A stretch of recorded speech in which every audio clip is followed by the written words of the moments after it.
читаю ваши комментарии, дорогие наши зрители, и отвечаю на них. Значит, Владислав пишет, наш спонсор.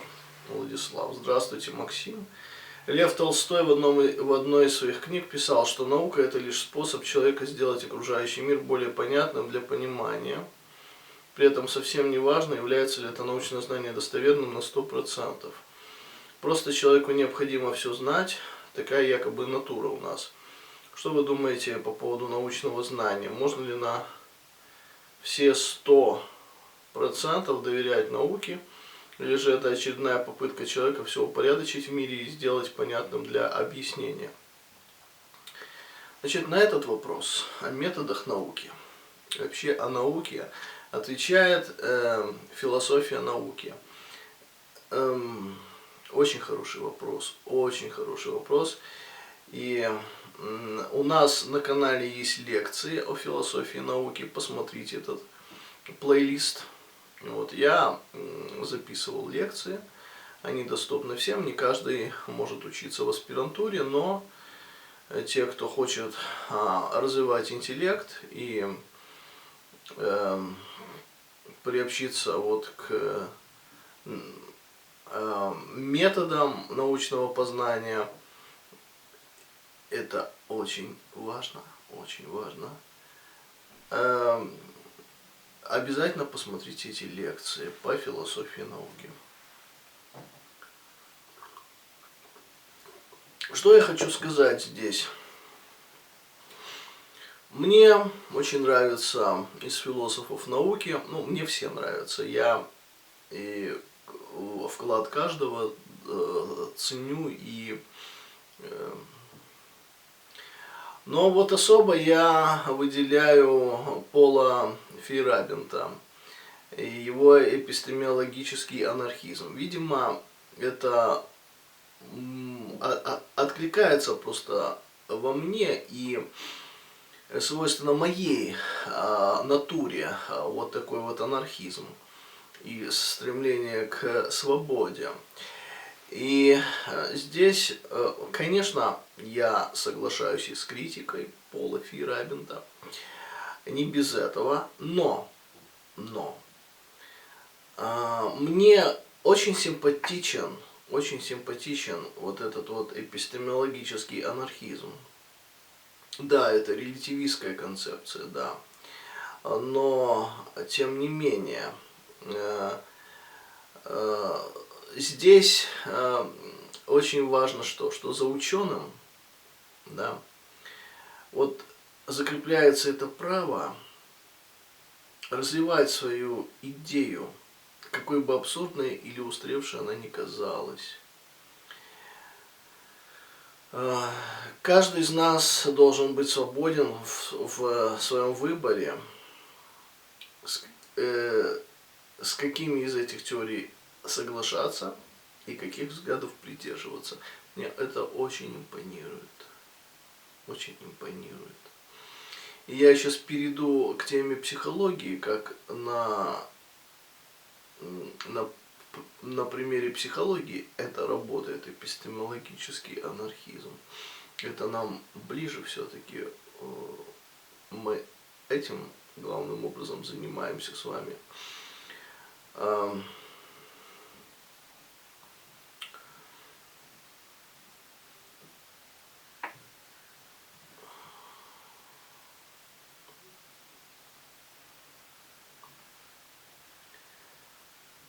Наука представляет собой, по сути, анархистское предприятие, теоретический анархизм более гуманен и прогрессивен, чем его альтернатива, опирающаяся на закон и порядок.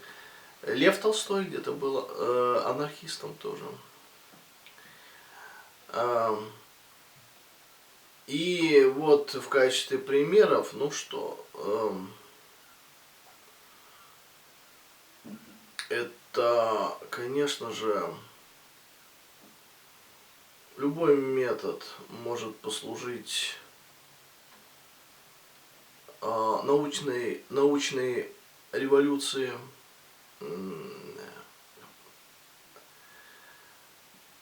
продвижению научного знания, открытию новых законов. И, например, вот чем руководствовался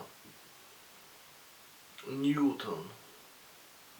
Ньютон, великий ученый, да? Вот, верой в Бога. Божественное послужило предпосылкой научного. Великий физик вдохновлялся идеей Бога, религиозными космогониями. Вдохновить нас может все, что угодно, действительно. Но научные знания происходят из этих идей. Мы знаем там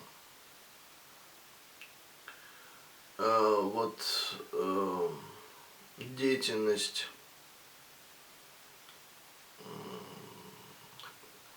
колдунов средневековых, да, которые пытались превращать обычные металлы в золото, привело к чему? К развитию химии, да? Вот, и так далее. И так далее.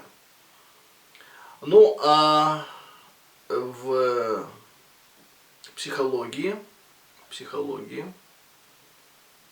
два примера приведу. Ну, чем мы занимаемся? Мы когнитивной психологией мы занимаемся, да, в основном. Но, допустим, у меня есть знакомая, одна англичанка, она занимается астрологией. Вот я читаю ее работы, ее рассылку. И да, там Нептун, что-то Марс, там вот это все, да. Ретроградный Меркурий. И я думаю, ну что ж, ну звезды какое отношение не имеют к нам, вот этим мелким людям, которых, ну, они настолько, мы вот настолько мелкие по сравнению со звездами, да, ну, как вирусы для нас, наверное, мы для этих звезд, да, по сравнению. Вот, никакого. Но я вижу за этим, за всем, за обращением к астрологии, я вижу у нее очень хорошую психологическую работу, между прочим. А вот, и что, ведь люди почему-то верят в эту астрологию. Ну, почему они верят? Верят, потому что наивные, скажем так, наивные люди. Вот. Но это как с камланиями вот этими чукотских шаманов. Вот Багарастан очень хорошо описывает, этнограф наш замечательный, народоволец, вот, и в результате своей деятельности такой революционной, вот он был арестован и сослан на Чукотку.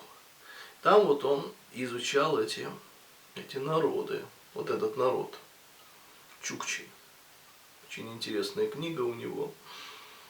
И вот он описывает обряд камлания, как это происходит все, и исцеляется человек.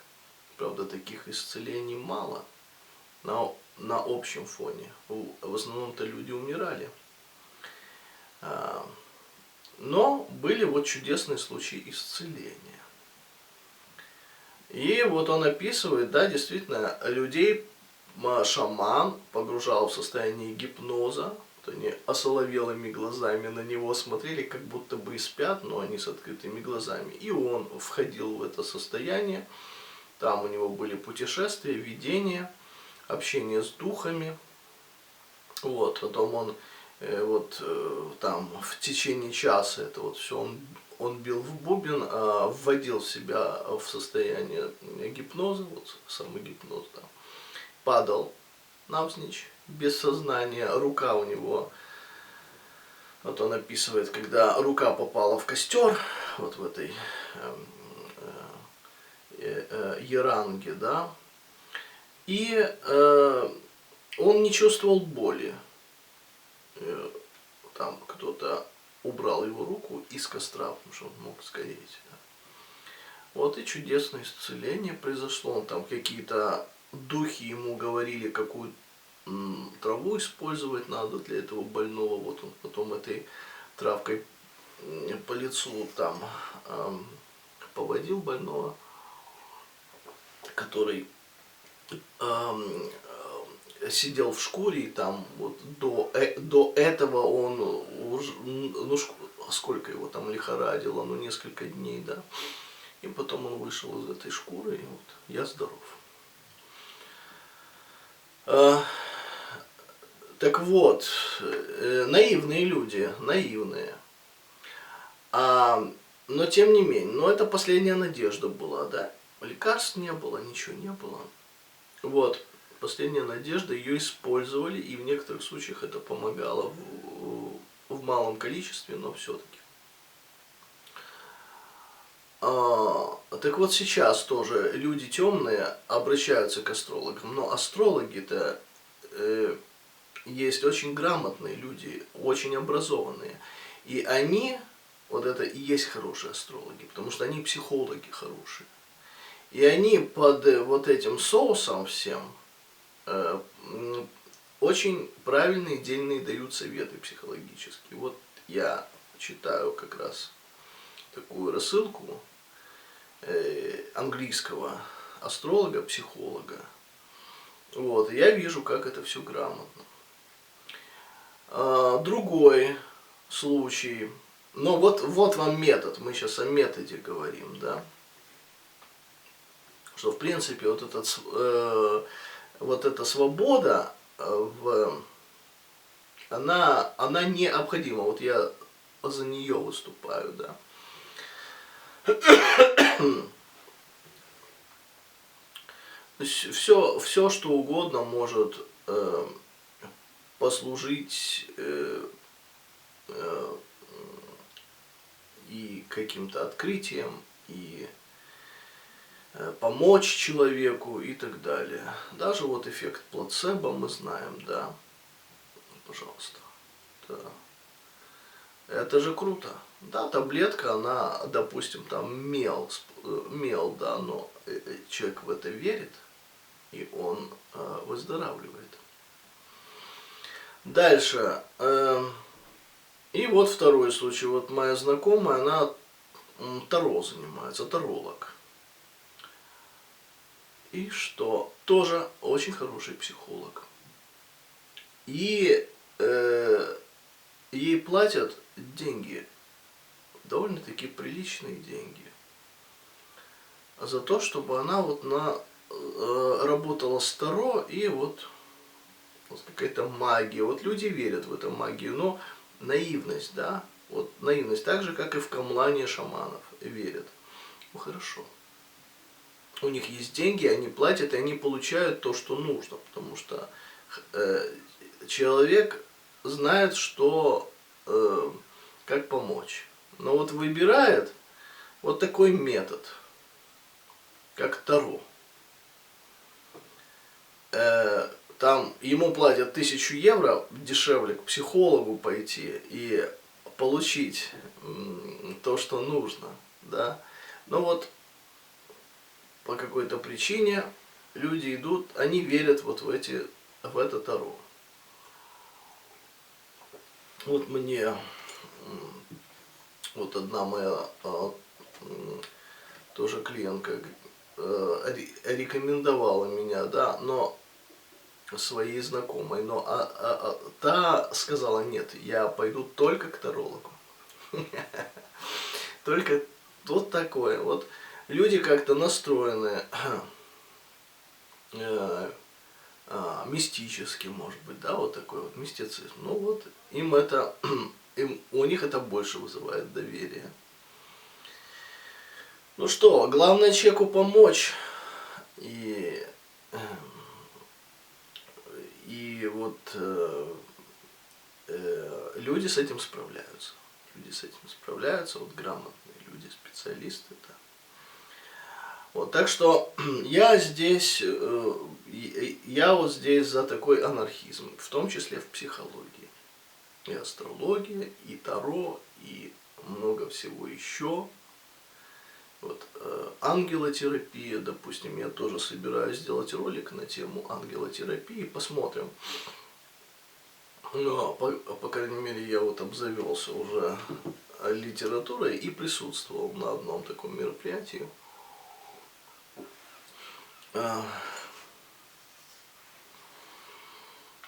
Так.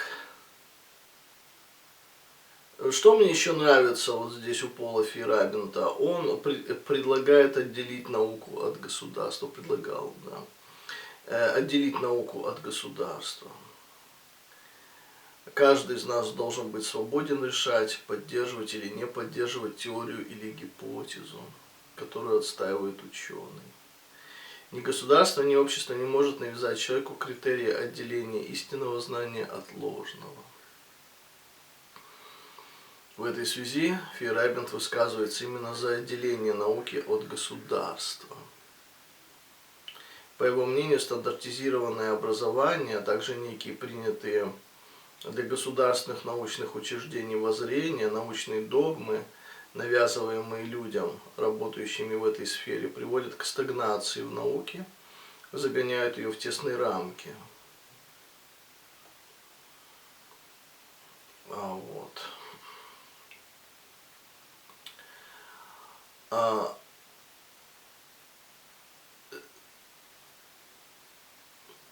Конечно, подвергается критике эта теория, как и любая другая, тем более, что сам Пол Фейерабент не критиковал другие методы познания. Вот. Ни в одной своей работе он не объясняет, чем в сущности плохота или иная теория, или где общепринятые концепции относительно мироустройства оказываются ложными.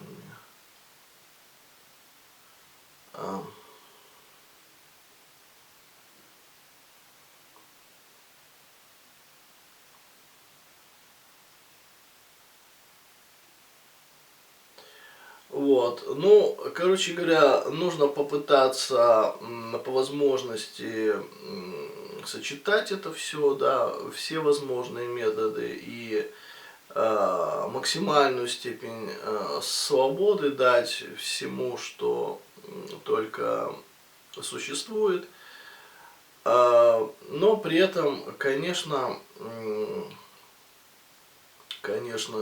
какие-то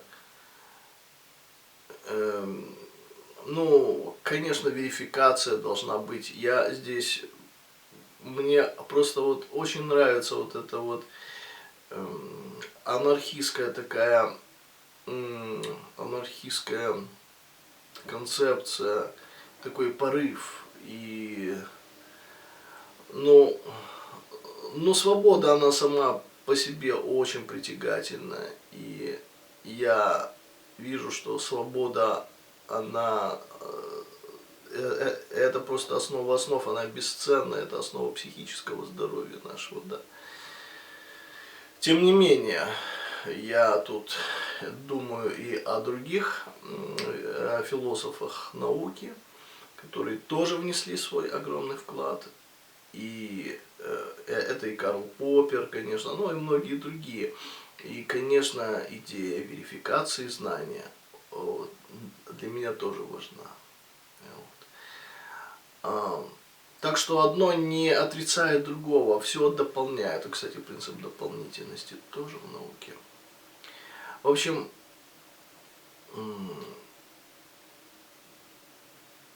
вот такой ответ, да.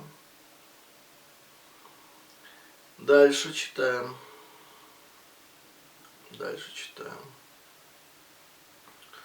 Тортик на обед пишет.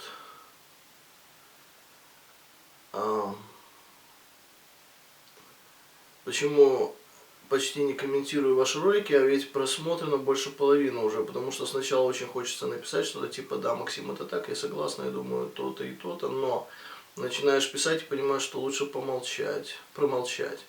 Все ясно настолько, что хочется оставаться внутри себя, не умничать и пытаться написать что-то, лишь бы написать. Хочется молчать. Прекрасно. Изменения в жизни происходят. Так.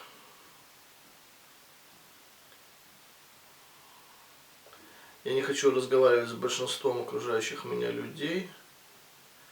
Ну, неинтересные люди, действительно неинтересные.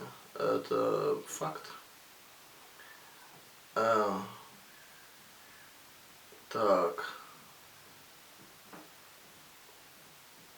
Я возвращаюсь к себе. В детстве я совсем по-другому воспринимала мир вокруг и себя в нем. Я знала, как жить. Меня переубедили. Я поверила, что взрослые знают лучше. И затянула. Книги перестала читать, верить себе перестала. Что во мне, как и в каждом с рождения, есть знание, как нужно жить. Я оказалась слабой личностью. Значит, да, вот дети это наши лучшие учителя. Посмотрите, какие дети непосредственные. Они живут в своем мире. Они играют. Они играют. Вот игра это очень такая вещь. Это проявление свободы. А мы же не играем уже, да. Не играем. Мы слишком серьезны, но установлены негативные ментальные программы. У детей их еще нет. Я вижу, как их устанавливают родители, дорогие родители. Вот, понимаете, судьба жизни вашего ребенка в ваших руках. От того, как вы их воспитаете, зависит вся их жизнь. Поэтому не устанавливайте им негативные ментальные программы свои.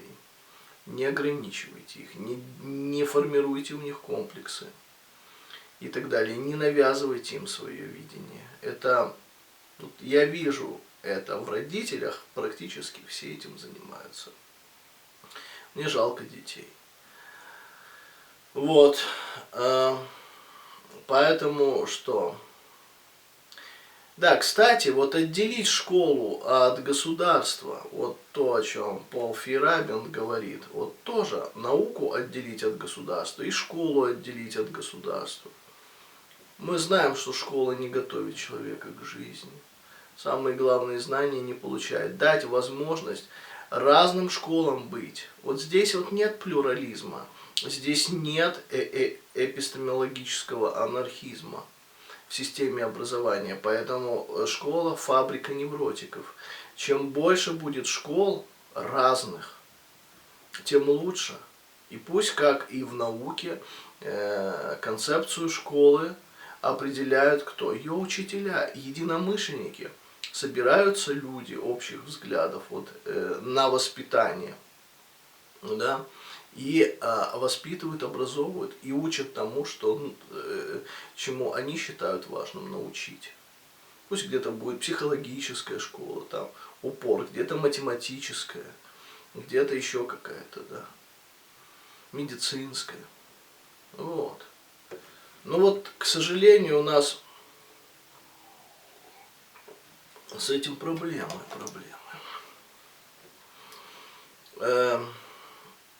Так вот, воспитание детей очень важная тема. Но я хочу сказать, что основы, которые в детстве заложены были, они никуда не делись. И они в вас будут работать, и они сработают. И вы к ним вернетесь. вот к этой детской радости, к детскому счастью, к детской непосредственности и радости жизни, пройдя путь психотерапии, вот, через психотерапию. То есть вы примете себя, вы научитесь принимать себя, своего внутреннего ребенка и так далее. А то, что, ну да, взрослые, но мы все должны пережить определенные болезни, в том числе и переболеть сильными личностями. Да, вот я тоже переболел сильными личностями. Потом меня постигло разочарование огромнейшее. Вот, потом я уже все понял, но ну как без этого? И без этого никак. Это некий обряд инициации мы проходим. Вот тоже тема интересная. Обряд инициации, он никуда не делся. Мы живем, по сути, где-то вот черты первобытного общества, они сохраняются, и первобытного мышления. Мы это видим тоже. Ну, кто-то видит, кто-то нет, но я вижу, да. Вот. И вы не слабая личность. Поймите, что мы, конечно, нам свойственно фокусироваться на каких-то минусах, на провалах, на негативе. Но мы уже победители, поймите это правильно. Поймите простую вещь, мы победили уже, мы уже победители, потому что мы воплотились. Это и есть великая победа. Вот. Среди миллионов сперматозоидов вы уже возникли. Вы уже проявлены. Теперь дальше наша задача что? Ну как себя ведут победители? Брать из жизни все. Вот и берите. И мир это изобилие. Я рассказывал в одном из предыдущих роликов о том, что мир это изобилие. Мне все двери открывались и открываются, и все отлично. Только вы можете выбирать любую нишу занять, а хотите, идите своим путем. И это еще лучше. Понятно, что нужно уметь держать удар. Мы живем в джунглях. Мир это джунгли. Но каждому в этих джунглях есть место. И все, кто чего-то добился в этой жизни, вот все, абсолютно все, кого мы знаем, звезды, там, выдающиеся люди, да тот же Пол Фейерабенд, возьмите его ведь я не буду уже этих звезд шоу-бизнеса, да, но все про них все знают, да. Вот Пол Фейерабенд, давайте говорить о людях науки, это несправедливо, что о них мало знают, да. Вот, ведь тоже, какая у него была судьба-то, биография.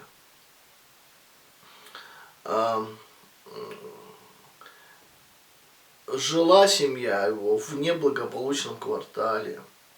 Родители, опасаясь влияния улицы на ребенка, не выпускали его из дому вплоть до 10-летнего возраста. Представляете, человек жил дома 10 лет. В доме было очень мало книг, и Пауль предавался размышлениям и мечтам, сидя целыми днями в одиночестве. Ну, Пауль, да, он в Вене родился, немец. Или австриец, там. Позже Фейерабенд увлекся чтением, полюбил театр, стал брать уроки пения. Хотел стать вокалистом, хотел стать профессиональным. Вот, а потом был, после окончания высшей школы, направлен на исполнение трудовой повинности.